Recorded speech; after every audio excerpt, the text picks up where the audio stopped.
Welcome to Take It from the Iron Woman. My name is Susanne Müller, your host and the Iron Woman. This podcast is about empowering yourself and others to make real changes in the world. You will hear from everyday, smart, sophisticated, hip people like you and me. Not everybody has to be an Iron Woman to impress the world.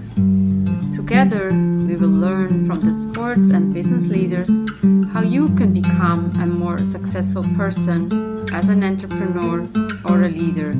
It's one step at a time, one day at a time. Take your steps now. Take your big steps now.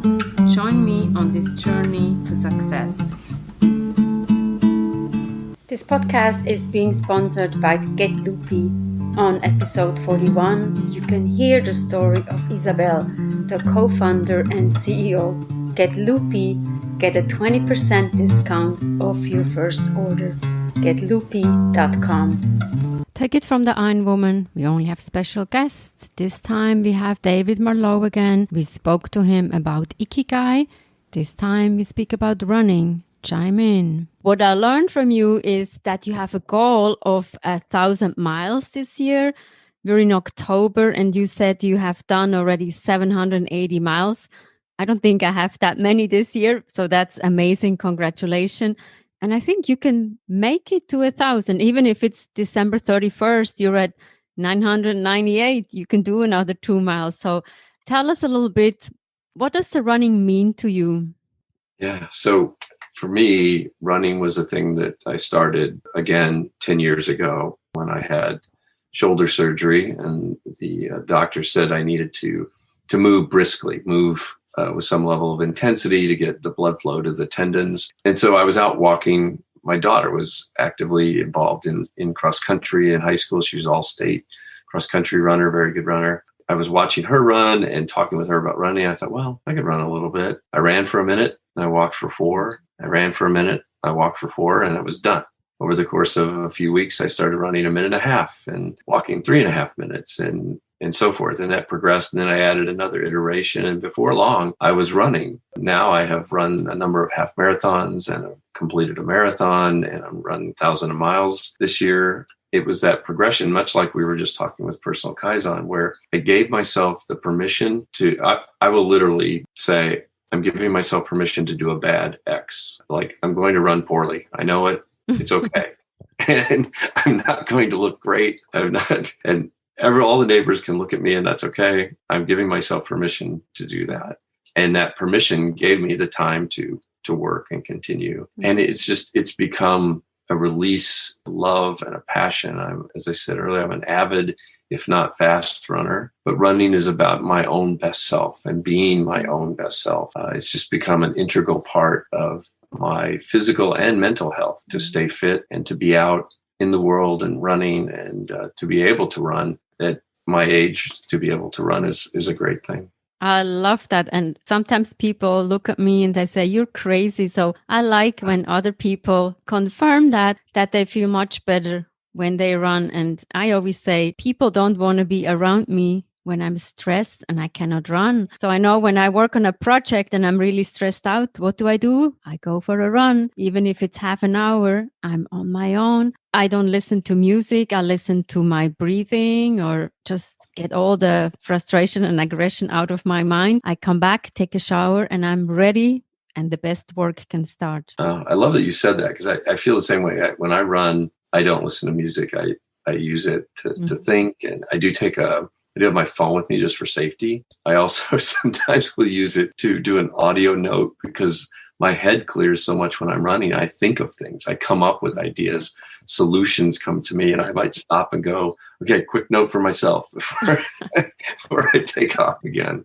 Fairly rural, but still traffic and things. And so being aware of it, just experiencing the moment and the feeling is pretty important. I think so, and especially in today's world, like where everything is so fast and goal-oriented, that it's important to take a step back and what is important, what is so urgent, what is necessary.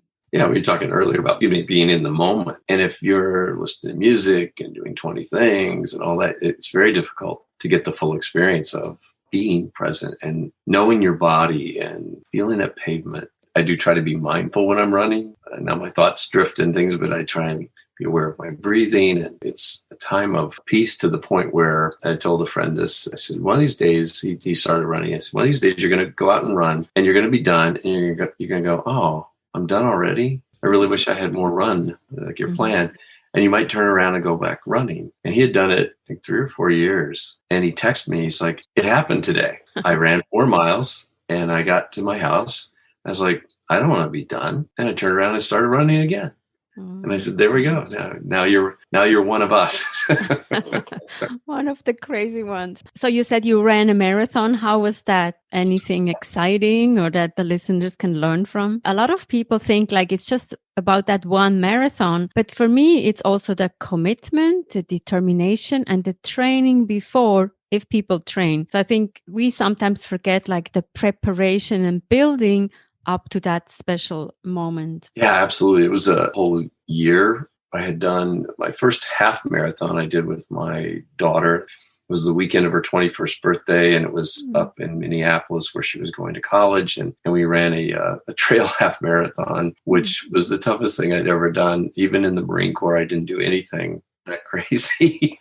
But it was a great experience. And then she was moving back to Milwaukee, and we decided to do a marathon that year. And so it was a year of thinking and planning and mapping out. But to your point, there was a plan, there was training involved and getting the body in shape, doing things that I had never done, not just distance, but in terms of speed work and stretching and ensuring that I stayed injury free. Probably the biggest risk, especially at my age, but really anyone.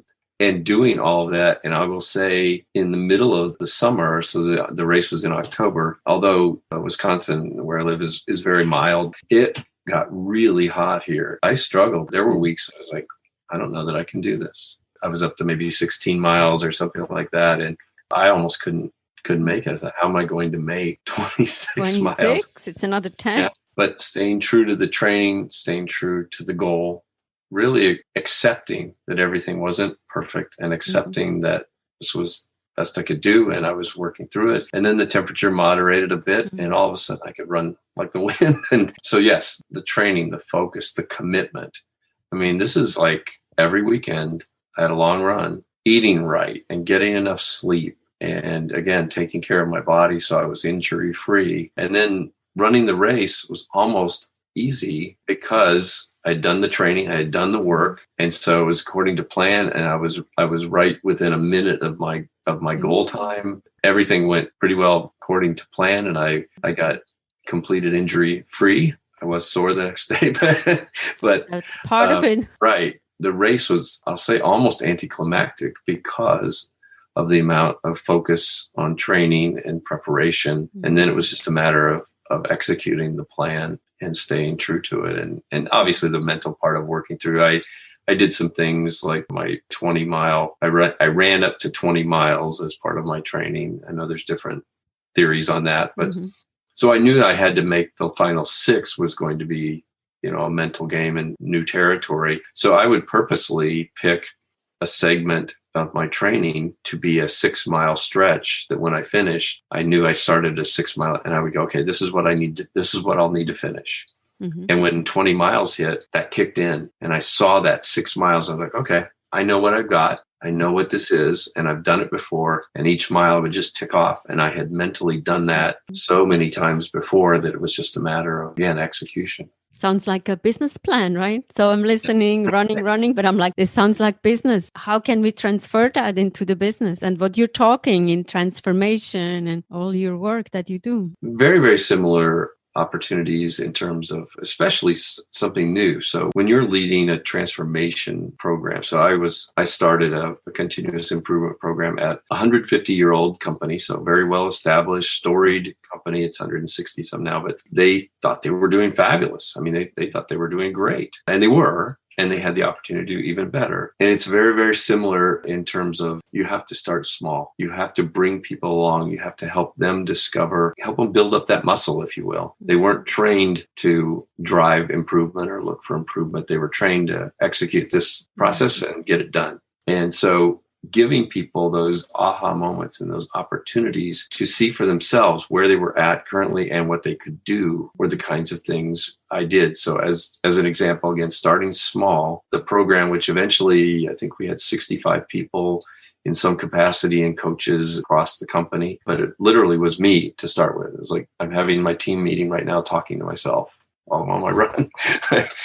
Myself and I, yeah. That's right. I proposed we do some pilots, and again, just to get a sense for what worked and meeting people where they were. And so one team that I worked with, I went to them and I shared what we were going to do and got agreement from their leadership. And they're like, well, you seem like a nice guy. We are working as hard as we can work, and we're doing everything that we can do, and we're doing the best that we can do. So there's nothing to improve here. You should really go find another team. Okay. I'm kind of dumb. I don't know what you guys do. Why don't we just talk about what you do first? So I pointed to one woman. I said, why don't you tell me what you do in this specific part of the process of doing insurance applications? So she said, in this part of the process, I make 3 copies of the form. I fax 1, I shred 2, and when the fax is confirmed, I shred the original. I said, you do what? She said, I make 3 copies of the form. I fax 1, I shred 2, and when the fax is confirmed, I shred the original. I said, say that again slower. About halfway through the 3rd time, she's like, why do I make 3 copies? I said, I don't know. A good story. Yeah, and we talked about it, and there was a need for 3 copies. And so doing something small like that. When I listened to this story, I mean, obviously we're both chuckling. It's non-threatening. It's just asking, what do you do? And just describing the process. This is a huge aha moment.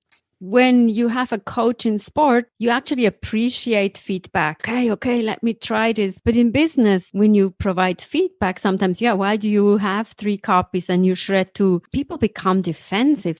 That's a huge challenge. And you say very beautifully, start with something small. Think of anything in your life that you've gotten better at. Without exception, you didn't start like where you're ultimately an expert or anything like that. Giving people that freedom to embrace that small and to start small and maybe make an error even. I know for myself too, then there's the opposite side of that coin is when you do know, when you are the expert, so to speak, you have to embrace beginner's mind and adjust your thought to, well, what if I didn't know? I learned, quote unquote, to run in the Marine Corps, but it was mostly just run faster, run harder, and shut up about how much it bothers you, right? Yeah. So I had to pretend I knew nothing about running and embrace an entirely new way of running in order to make that change. Yeah.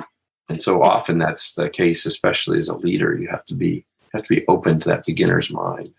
This is fantastic. I like to end on that note. Have a beginner's mind, be curious, and sometimes it's the unlearning, but learn from the people, from the coaches like David. Thank you so much, David. This was an inspirational talk. Good luck on completing 280 miles. Thanks so much. Always nice to talk to a fellow marathon runner. David certainly has great stories and how we can relate them to leadership. There is something for everybody. Take it from the Iron Woman. We're past 100 episodes. How did that happen? Take It From the Iron Woman is also a book, Global Business Coaching with Sports Parallels. And don't forget to order Loopy. Loopy is the plant-based snack. You get 20% off of your first order. And continue to follow us. Thank you very much.